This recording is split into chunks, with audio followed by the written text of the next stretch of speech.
Don't you think that poor players genuinely believe that as long as they have the right units and doctrines, they can win? Hello, everyone! In today's video, we'll be taking a look at the Silahdars. They suddenly became strong after the recent buff adjustments. Since there's very little information available on these units, we'll be analyzing their characteristics and skills, and then evaluating them. Let's get started.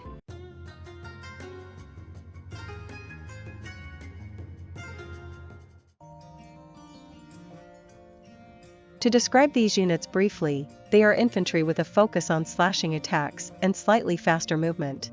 They mainly have 3 skills. The first skill is Sideways Sweeps. It's a 2-hit skill with a duration of 6 seconds. For the first 3 seconds after activation, there is a 40% damage reduction effect. The number of attack targets is as follows. The first strike hits 1 target, while the second strike can hit up to 5. However, since its block breaking value is low, it has a disadvantage against shield units. The second skill is Death Strike. It's a 2-hit skill with block penetration and knockdown. For the first 3 seconds after activation, there is a 40% damage reduction effect. When observing the attack, it doesn't always penetrate blocks, but it seems to penetrate with high probability. The number of attack targets is as follows. Both the first and second strikes can hit up to 2 targets. Additionally, with skills 1 and 2, recovery from crowd control effects is possible. The third skill is Get Over Here. As the name suggests, it's an escort skill for the hero. While the attack during the escort is treated as a normal attack, it appears to have a debuff that reduces the enemy's attack power. The battle style of these units is simple. Approach the enemy, use skill 2, and then use skill 1 to whittle them down. Of course, it's important to adjust based on the situation. Here's a sample from Siege.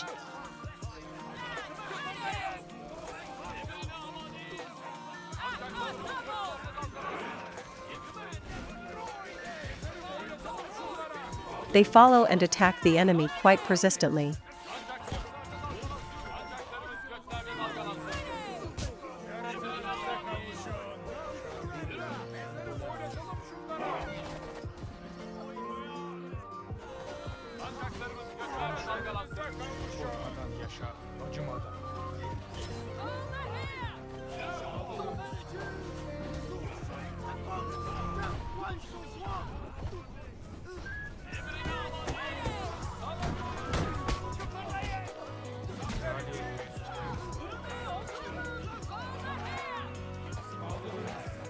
Even when taking a raid skill, they endure well.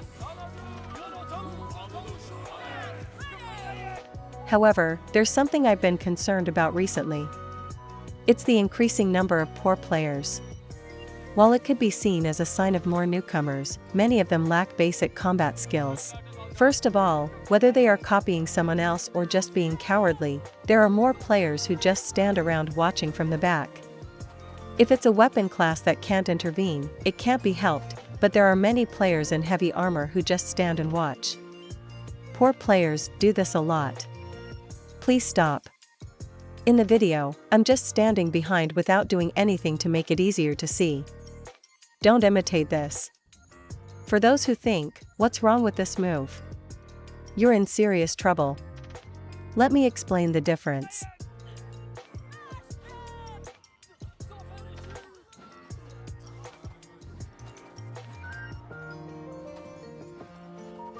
Unit count left, 13.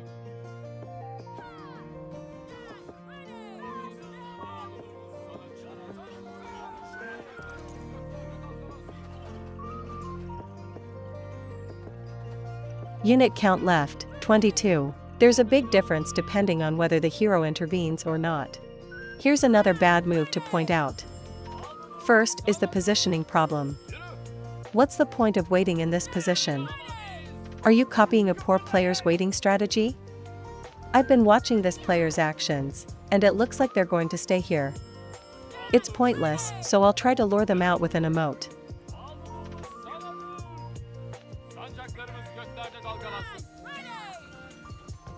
An ally on the opposite side started attacking point C. A chance. But despite attempting a simultaneous attack, this player doesn't follow. At this point, I've determined that this player is a poor player who doesn't look at the map. Recently, there have been more and more poor players who can't grasp the map. And now, they finally start moving. They probably reacted to the gauge at the top of the screen. They're 20 seconds behind my decision. Next, thinking they could gain an advantage with the number of allied troops, they engaged, but for some reason, they hesitated instead of attacking. And only after the allied units were almost wiped out did they finally attack. It seems they don't even understand the basics of matching unit attacks.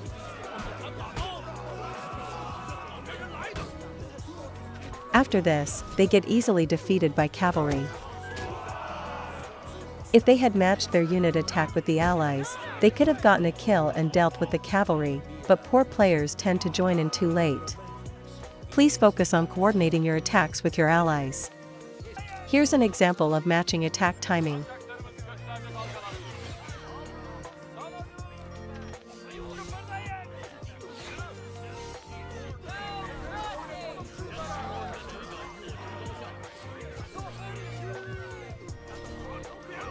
By matching the attack timing, it's possible to deal with the enemy in a short amount of time.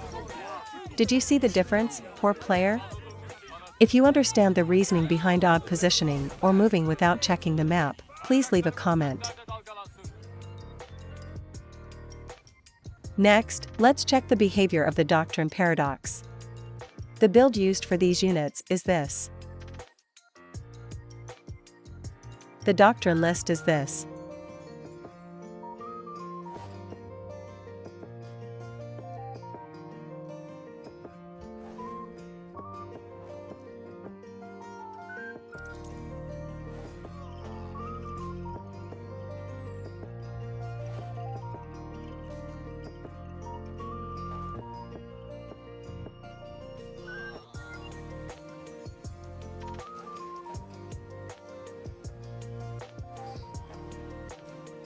It's judged by the number of hits, not the number of attacks.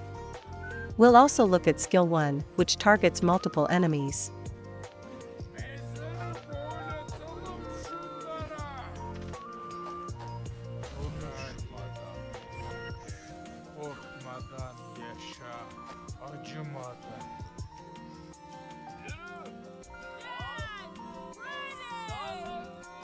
I think there are multiple buffs stacking here. Wow, this is strong. I think many people intuitively understood this.